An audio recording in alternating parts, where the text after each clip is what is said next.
اللہ اللہ اللہ اللہ اللہ اللہ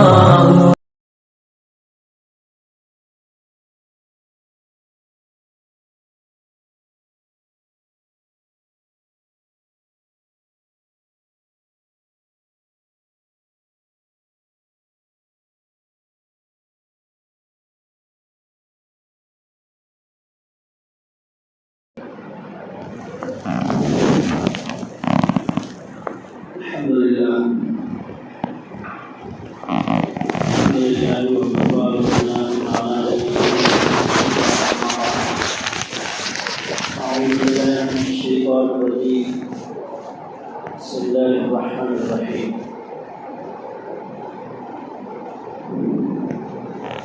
یا ایھا الذین آمنوا ادخلوا فی السلم کافۃ ولا تتبعوا خطوات الشیطان انہ لکم عدو مبین۔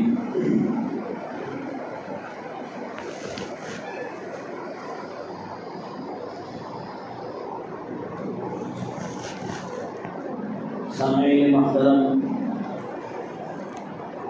عزیز دوستوں اور بزرگوں،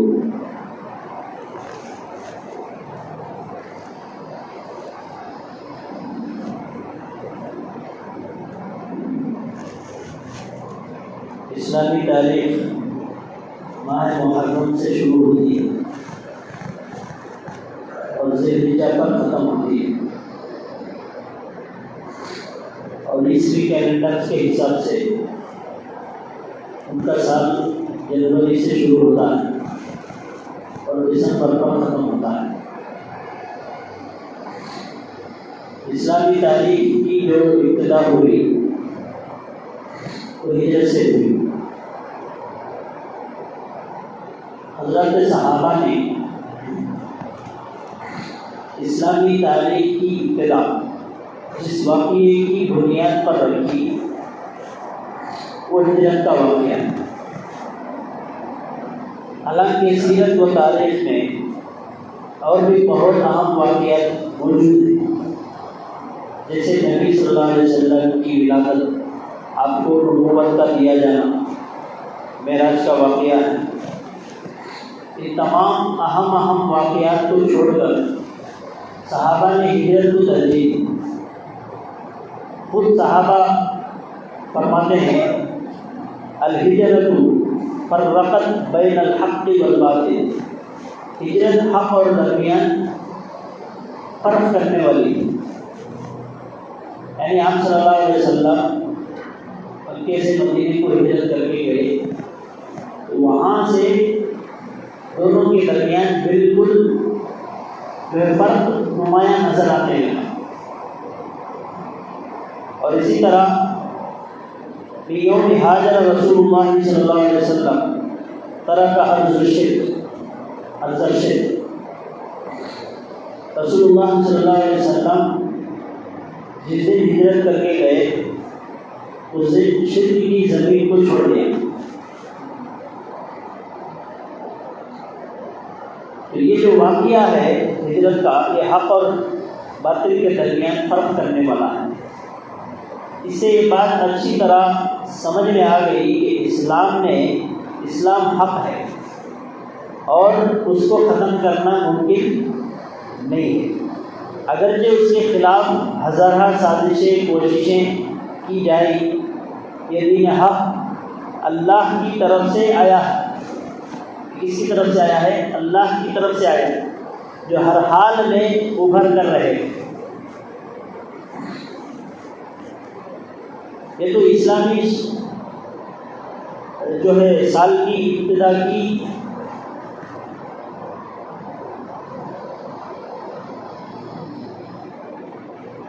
جو چیزیں پیش آئی اس کا بیان ہوا۔ اب قمری اور شمسی نظام میں فرق کیا ہے؟ اسلام کی جو تاریخ ہے وہ قمری کے حساب سے چلتی ہے، چاند کے حساب سے، اور دنیا میں جو دوسرے جو تاریخیں ہیں، کیلنڈرز ہیں، وہ شمسی حساب سے چلتے ہیں۔ ان دونوں میں فرق کیا ہے؟ فرق واضح فرق یہی ہے کہ موجودہ قمری مہینوں کی جو ترتیب ہے، آسمان و زمین کی پیدائش کے وقت جو ترتیب تھی، جو مہینے تھے، اب بھی وہ اپنی اسی فطری حالت پر باقی ہے، اس میں کوئی ترمیم تخفیف نہیں ہوئی، وہی سال کے 12 مہینے، وہی مہینے کے 30 دن۔ جبکہ یہ جو مروجہ عیسوی جو نظام ہے، اس کی ترتیب میں اب تک کئی مرتبہ تبدیلیاں ہوئی۔ 1760 پر 6 عیسوی میں، 1477 عیسوی میں، 1582 80 پر 2 عیسوی۔ یہ تو تاریخ میں ہمیں ملتی ہے۔ اب نہ جانے تاریخ جو واضح ذکر نہیں ہے تاریخ میں، وہ کتنی بار ہے وہ اللہ جانے، کتنی بار اس میں ترمیم ہوگی۔ میں سال کبھی 14 مہینے کا، کبھی 11 مہینے کا، کبھی 10 مہینے کا، ایسی بہت ساری تبدیلیاں ہوئی۔ اور قمری نظام جو ہے وہ انبیاء اکرام، انبیاء علیہ السلام کی شریعتوں میں جاری رہا ہے، جبکہ مروجہ عیسوی جو کیلنڈر ہے یا دوسرے مروجہ جو نظام ہے، ان میں سے کوئی بھی ایسا ثابت کیا جانا مشکل ہے جو کسی نبی کی شریعت میں جاری رہا ہو۔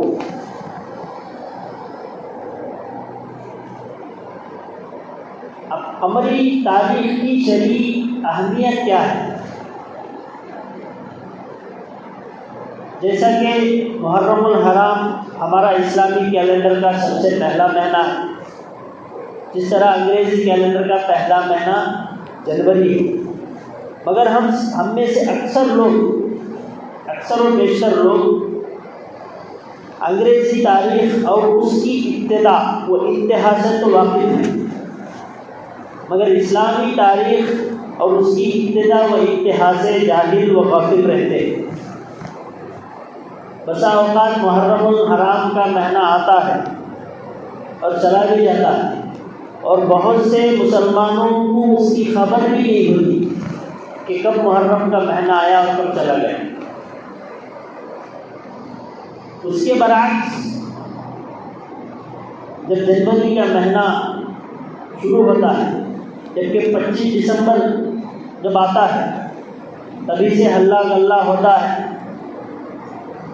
جو ہے نیو ایئر کی جو تیاریاں ہوتی ہیں، وہ تیاریاں ہوتی ہیں، کیک کاٹا جاتا ہے، اس کے لیے رات بھر جاگا جاتا ہے، اہتمام ہوتا ہے اس کا۔ یہ چیزیں اگر غیر کریں تو اس سے کوئی گلہ شکوہ نہیں۔ جب یہ چیز جب مسلمان کرتا ہے تو بہت دکھ بھی ہوتا ہے اور افسوس بھی ہوتا ہے۔ افسوس اس بات پر کہ وہ خود اپنے آپ کو بھولا ہوا ہے، اپنی تاریخ کو بھولا ہوا ہے،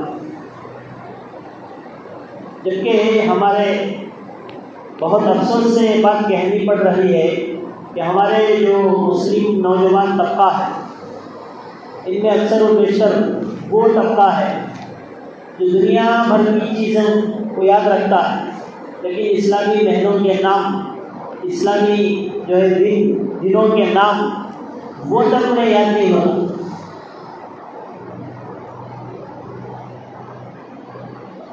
کرکٹ میں کھیلنے والا کھلاڑی، اس کا نام کیا ہے، اس کا مذہب کیا ہے، انہیں جو ہے کتنے سینچریاں بنایا ہے،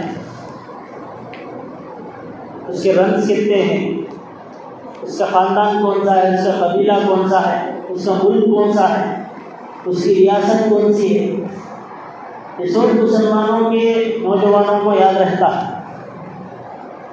اور کون سے فلم کا کون ایکٹر ہے، کون ڈائریکٹر ہے، کون پروڈیوسر ہے، اور اس فلم کے گانے والے کا سنگر کا نام کیا ہے،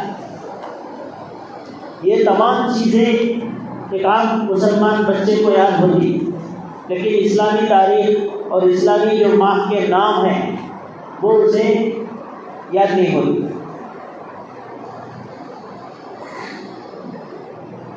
آج مسلمان خود اپنے آپ کو، اپنی تاریخ کو، اپنی تہذیب کو، اپنی تمدن کو بھول رہے ہیں۔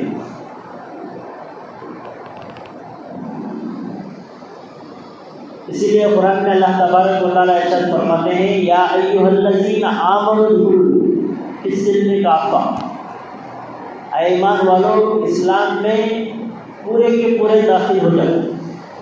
ولا تتبعوا خطوات الشیطان، اور شیطان کی پیروی مت کرو، انہ لکم عدو مبین، وہ تمہارا کھلا ہوا دشمن ہے۔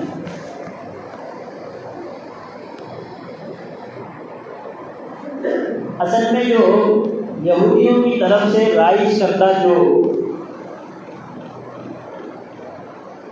مخصوص ایام ہیں، جیسے جنوری کا ہے، اور اسی طرح 25 دسمبر والا دن ہے، اور بھی بہت سارے جو ویلنٹائن ڈے ہیں، mothers day, fathers day, teachers day, نہ جانے کون سے ڈے ہیں، سب جو ہے یہ غیر اسلام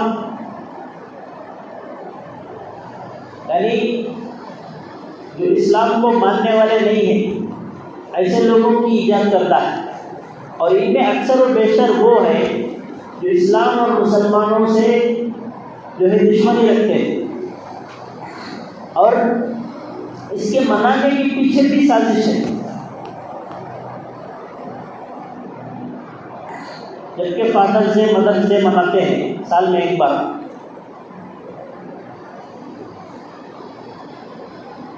جو فادرس ڈے، مدرس ڈے منانے کا جذبہ رکھتے ہیں، شوق رکھتے ہیں، ان کا ہی یہ مزاج ہوتا ہے کہ وہ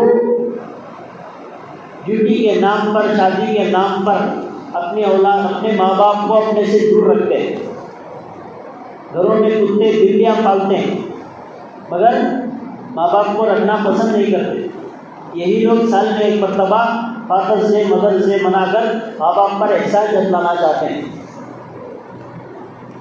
جبکہ اسلام تو یہ کہتا ہے کہ ساری زندگی بھی اگر کوئی آدمی ان کی خدمت کرے، بغیر اپنے جو ہے ذات پر ایک لمحہ بھی خرچ کیے بغیر پوری زندگی اگر ان کی خدمت کرتا رہے، تب بھی ان کا حق ادا نہیں ہو سکتا۔ نبی علیہ السلام نے ایک صحابی سے کہا کہ اگر تو تیری بوڑھی ماں کو، کمزور ماں کو ٹوکری میں بٹھا کر پیدل حج کو جائے، ایسا ساری زندگی کرے، ہر سال کرے، تب بھی جس وقت تو پیٹ میں تھا، اس کے ماں کے پیٹ میں تھا، جب تو نے کروٹ بدلا تو اسے جو تکلیف محسوس ہوئی اس کا بھی حق ادا نہیں کر سکتا۔ تو صرف ایک دن خوشی منا لینے سے، ایک دن جو ہے گفٹ وغیرہ ماں باپ کو دے دینے سے، ایک دن صبح سے لے کر شام تک، سورج شروع ہونے سے لے کر سورج غروب ہونے تک ان کی اطاعت کر دینے سے ان کا حق ادا نہیں ہوتا۔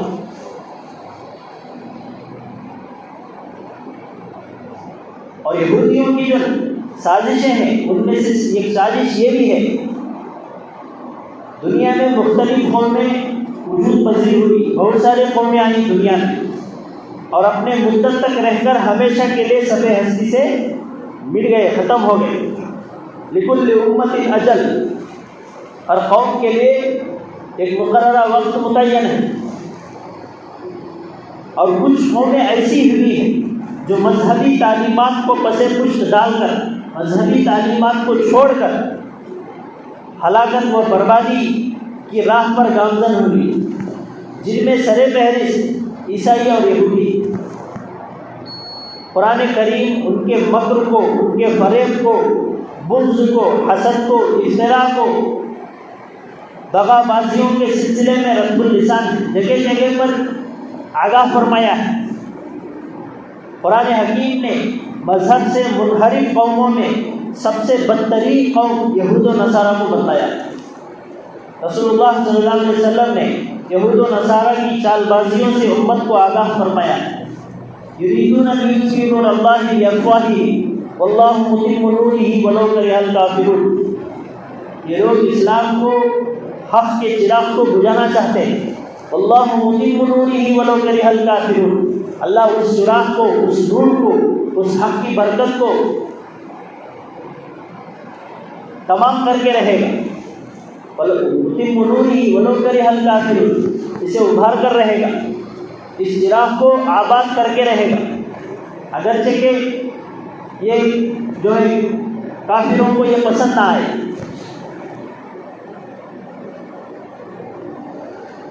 ایک لمبی تاریخ ہے جب سے اسلام پیدا ہوا ہے، شروع ہی سے جب بھی اسلام ابھرا تو اسے مٹانے کے لیے شیطانی جو ہے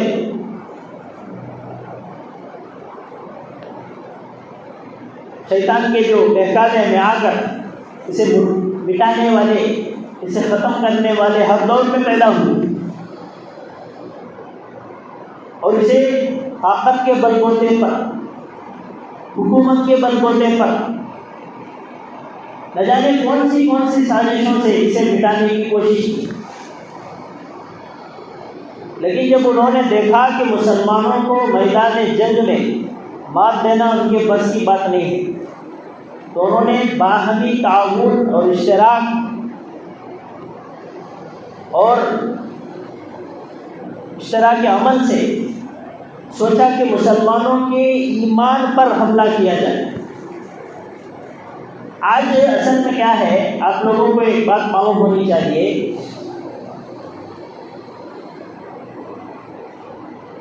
جو آپس کی جو لڑائی ہے، یعنی پہلے کے زمانے میں جب یہ سیکولر دنیا میں سیکولر نظام نہیں تھا، کنگڈم کا نظام تھا،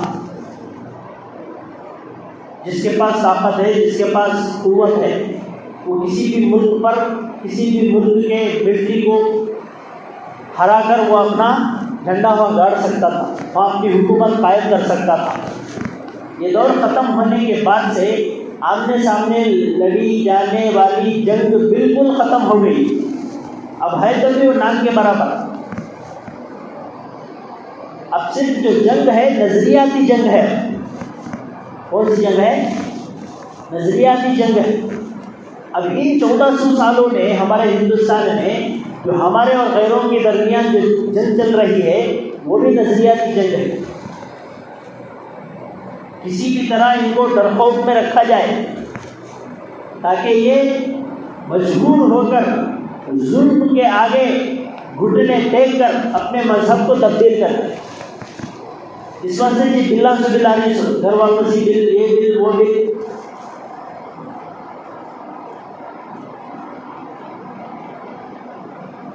یہاں سمجھنے والی بات یہ چیز، ہمارے اور غیروں کے درمیان یعنی حق اور باطل کے درمیان جو جنگ ہے وہ تلواروں والی جنگ نہیں ہے، بلکہ نظریاتی جنگ ہے۔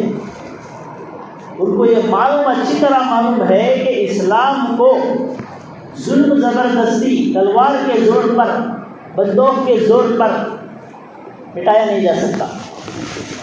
اس کے لیے انہوں نے سب سے پہلی سازش کیا کرے، غور و فکر کرنے کے بعد ان کو ایک سازش سمجھ میں آئی۔ وہ سازش کیا ہے؟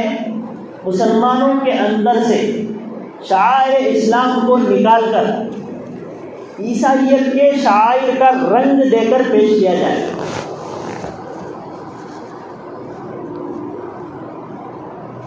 اگر اس کی تفصیل میں آپ کو بتاؤں ہو سکتا ہے کہ آپ ناراض ہو جائیں، پھر بھی مثال کے طور پر ایک دو تین چیزیں میں آپ کو بتاؤں۔ اسلام کا جو تہذیب ہے وہ ایک دم الگ ہے۔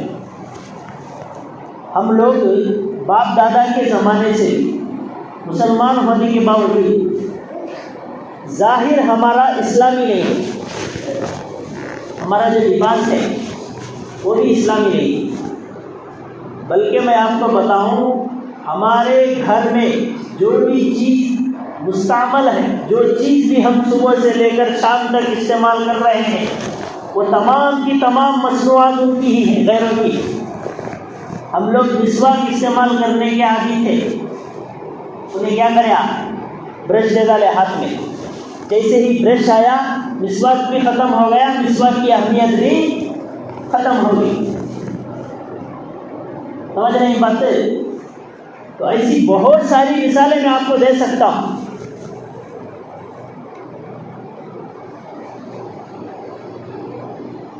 یہ یہودی جو سعودی عربیہ میں اپنی کسی تنظیم کا بھیجا ہوا تھا, تقریباً 27 سال تک انہیں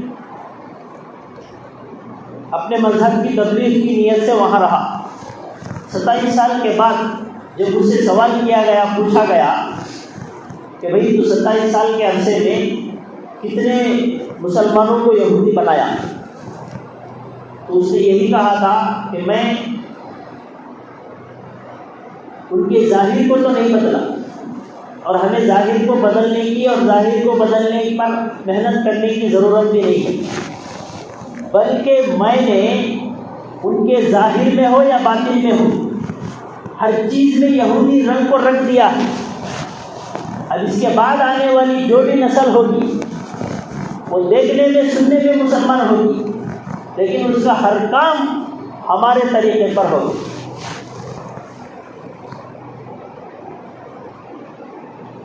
مثال کیا دیا انہیں, ان کے گھروں میں اسلامی چینلز کے نام پر ٹی وی کو داخل کیا اور ان کے ہاتھوں سے مسواک کی سنت کو چھڑا کر برش دے دیا, اور اسی طرح اسلامی لباس کو کالج یا یونیورسٹیوں کے ذریعے ترک کروا دیا کہ سب کو ایک رہنا, ایک لباس پہننا, تاکہ یہ لباس ان سے کیا ہو جائے, ختم ہو جائے. اور ہم خود مسلمان ہوتے ہوئے, حق پر ہوتے ہوئے ان کی چیزوں کو اپنی محنت کا پیسہ لگا کر ان کی مصنوعات کو خریدتے ہیں, استعمال کرتے ہیں, اور وہ ہماری ہی مصنوعات کا, ہمارے ہی پیسوں کا فائدہ اٹھا کر مسلمانوں ہی پر جو ہے وہ دشمنی نکالنے کے لیے انہیں پر وہ خرچ کرتا ہے, انہیں کے خلاف وہ پیسے خرچ کرتا ہے. یہ سب بھی سوچی سمجھی پلاننگ ہے, اسے سمجھنے کی ضرورت ہے. میں یہ نہیں کہہ رہا ہے کہ دنیا میں جو بھی چیز ہے وہ اسی کی ہے, استعمال کے قابل نہیں ہے. میرا بولنے کا مطلب یہ نہیں ہے, بلکہ یہاں باریک سا فرق یہ ہے کہ ہمارا وجود کیا ہے, ہمارا مذہب کیا ہے, ہماری تہذیب کیا ہے, اسے سمجھنے کی ضرورت ہے. بچپن میں ہم لوگ جب چھوٹے ہوتے تھے تو گھر کے بڑے افراد ہمیں سمجھایا کرتے تھے کہ بھئی دنیا کا ماحول خراب ہے, جب آپ لوگ اسکول میں پڑھیں گے, مدرسے میں جائیں گے تو ہر طرح کے بچے وہاں ہوں گے, آپ کی اچھائی ان میں داخل ہو, آپ کو ایسے بننا ہے, ان کی برائی کا اثر آپ لے کر آپ کو برا بننا نہیں ہے. ہم لوگ دنیا میں رہنا ہے, ہم لوگوں کو دنیا میں رہنا ہے, انہی کے ساتھ اٹھنا بیٹھنا ہے, انہی کے ساتھ رہنا ہے, لیکن ان کے رنگ میں رنگنا نہیں ہے. ہم کو ہماری تہذیب کو چھوڑ کر ان کی تہذیب کو اپنانا نہیں. پوری قرآن بھرا ہوا ہے یہودیوں کی مخالفت کرنے کا حکم, باقی اس میں آج بھی ہے. احادیث کا ذخیرہ موجود ہے جن میں قدم قدم پر یہودیوں کی مخالفت کرنے کا حکم دیا گیا. اسلام پوری شریعت کا اگر آپ مطالعہ کریں گے تو آپ کو پتہ چلے گا کہ ان کی مخالفت کرنے پر جتنا زور دیا گیا ہے اتنا کسی اور پر زور نہیں دیا گیا. اس کے باوجود یہ 1400 سالہ عرصہ جو گزرا ہے نبی علیہ الصلوۃ والسلام کے دنیا سے جانے کے بعد سے, آج پوری قوم و ملت کے حساب سے, فردن فردن میں اجتماعی حساب سے جس پر زور دیا گیا, آج اسی گناہ میں ہم ملوث ہیں. تو جو بھی ان کے بتائے ہوئے طریقے پر, ان کے بتائے ہوئے جو ہے فیشن پر, تہذیب پر عمل کرے گا وہ ترقی یافتہ ہے, اور جو عمل نہیں کرے گا انہیں دفیانوس ہے. یہ مزاج ہی بنا دیا گیا لوگوں کا, یہ سوچ ہی بنا دی گئی.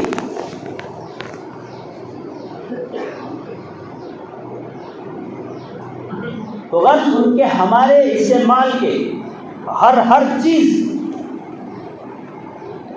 انہی کی مصنوعات ہیں.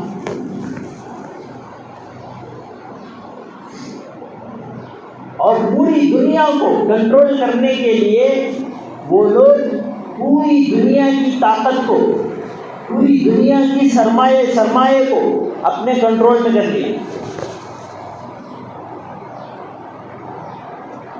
تو میرے محترم دوستو، آپ کو بتانے کا مقصد یہ ہے کہ ہم اپنی حیثیت کو، اپنے وقار کو، اپنے اسلام کی عظمت کو، اپنے ایمان کی قدر کو پہچان کر زندگی گزاریں. ہمارا طور طریقہ کوئی غیر اپنائے یہ ہونا چاہیے. اس کا دیکھ کر ہمیں بدلنا نہیں ہے، اس کا طریقہ ہمیں اپنانا نہیں ہے، بلکہ ہمارا طریقہ، ہمارا لائف اسٹائل انہیں پسند کرنا. سمجھ رہے ہیں باتیں؟ ہم اللہ کے نبی صلی اللہ علیہ وسلم کو جب نبی بنایا گیا تو پورے مکے میں صرف آپ اکیلے تھے اسلام پر عمل کرنے والے. آپ کو دیکھ کر پوری دنیا میں اسلام پھیلا. آپ کی سنت کو، آپ کے طریقے کو، آپ کے احکامات کو، آپ کے لائے ہوئے دین کو پوری دنیا نے جو ہے حق سمجھ کر اسے اپنایا. انہوں کسی اور کے طریقوں کو نہیں اپنائے. تو ہم ان کے امتی ہونے کے ناطے ہمارے اوپر یہ ذمہ داری بنتی ہے کہ ہم اپنے طریقے کو اوروں میں پھیلائیں. اوروں کے طریقے کو گلے لگانا نہیں ہے. اس لیے کہ اسلام ایک آفاقی جو ہے قانون ہے.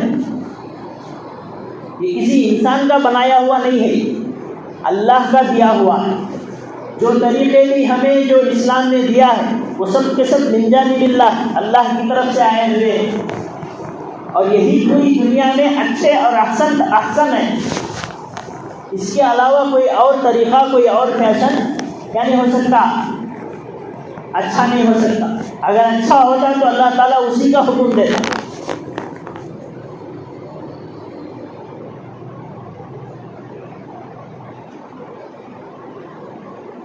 اب دیکھو 31 تاریخ کے رات کو رات بھر جاگتے کیکا لے کو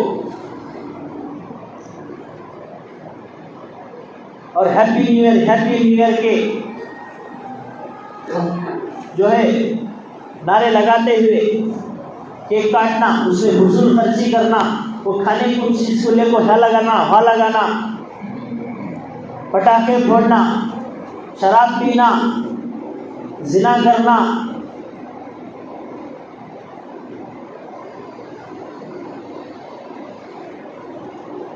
کون سی تہذیب ہے؟ اگر کوئی آدمی، عقل مند آدمی جس کی عقل صحیح ہو، 2 منٹ کے لیے بھی اگر غور و فکر کرے تو یہ سمجھ سکتا ہے. برتھ ڈے کے ٹائم پر بھی لوگ، مکتب میں بھی بچے چاکلیٹ لا دیتی، حضرت میرا برتھ ڈے، بھائی گما میری پیدائش کا دن ہے. پیدائش کے دن پاک صاف ہو کو، نہا کو، دھو کو، چاکلیٹا لا کو دیتی. جمعے کے دن نہائے تو بھی نہیں نہائے تو بھی پرواہ نہیں، لیکن پیدائش کے دن باقاعدہ نہانا ہو.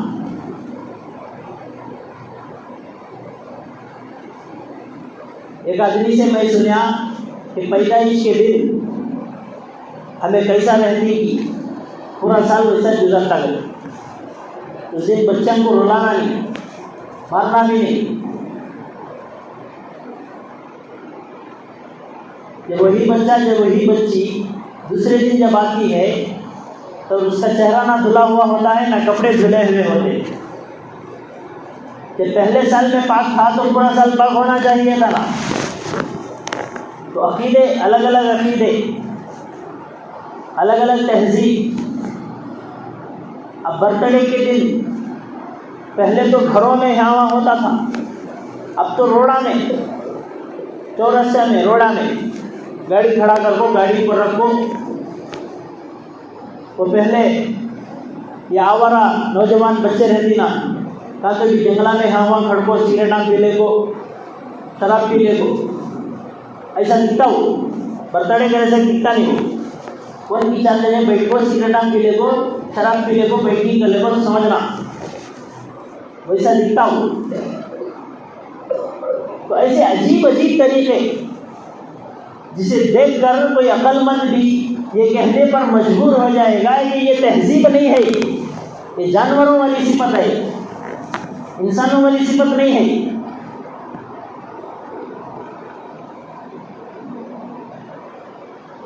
تو میرے محترم دوستوں, آپ لوگوں سے گزارش ہے کہ اللہ کے لیے سوچیں کہ ہمیں کیا کرنے کے لیے دنیا میں ہمیں اللہ نے بھیجا ہے اور ہم کر کیا رہے ہیں. مرنے کے بعد ہماری قبر مغرب میں نہیں دفنائی جائے گی, امریکہ میں لے جا کو نہیں دفناتے ہم, وہاں دفنایا ہوا بھی جائے گا کہاں؟ اللہ ہی کے پاس جائے گا. وہاں دفن ہو جائے یہاں دفن ہو, اسے جانا کہاں ہے؟ اللہ کے پاس جانا ہے. ہمیں ان کو خوش کرنا نہیں ہے, ہمارے اللہ کو خوش کرنے ہمیں آئے ہیں.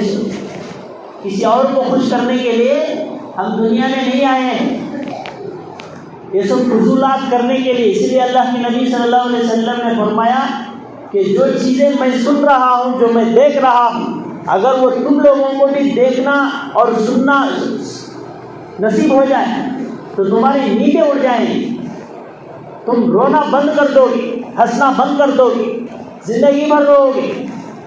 ایسے ایسے مشاہدات میں کرتا ہوں, آخرت میرے سامنے ہوتی ہے, آخرت کے مناظر میرے سامنے ہوتے ہیں. میں وہ چیزیں سنتا ہوں جو تم سن نہیں سکتے, میں وہ چیزیں دیکھتا ہوں جو تمہیں نہیں دکھائی دیتا. اس لیے میں ہنستا کم ہوں, روتا زیادہ ہوں.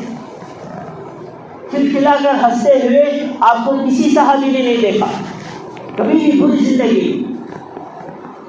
تو ہم لوگ موج مستی کرنے کے لیے, ہیپی نیو ایئر منانے کے لیے, برتھ ڈے منانے کے لیے دنیا میں نہیں آئے ہیں, بلکہ آخرت کی تیاری کے لیے آئے. الدنیا مزرعۃ الآخرہ, دنیا آخرت کی کھیتی ہے.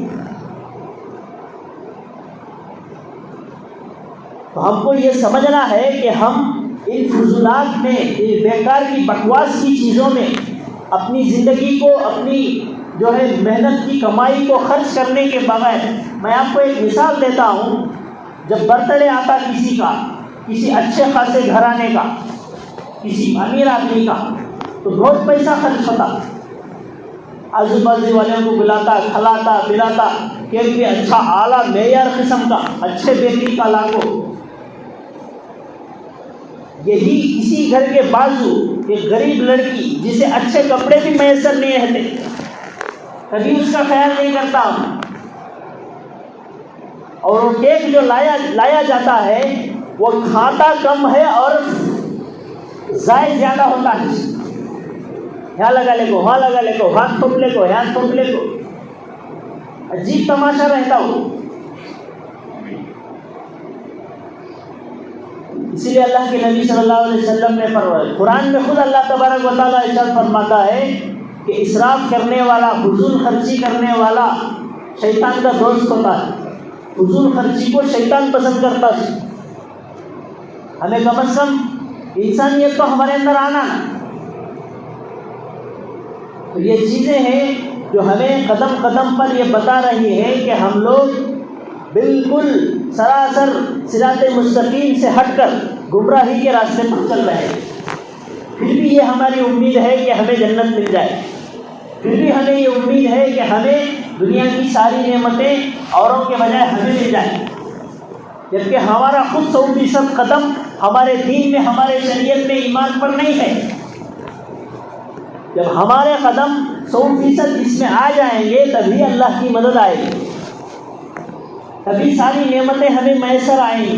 یوسف علیہ السلام کو بادشاہت ملی, بولے تو چپکے نہیں ملی. 13-14 سال جو ہے صرف خالص اللہ کے نام پر, صرف زنا کرنے پر بچنے کے لیے, بچنے کی سزا.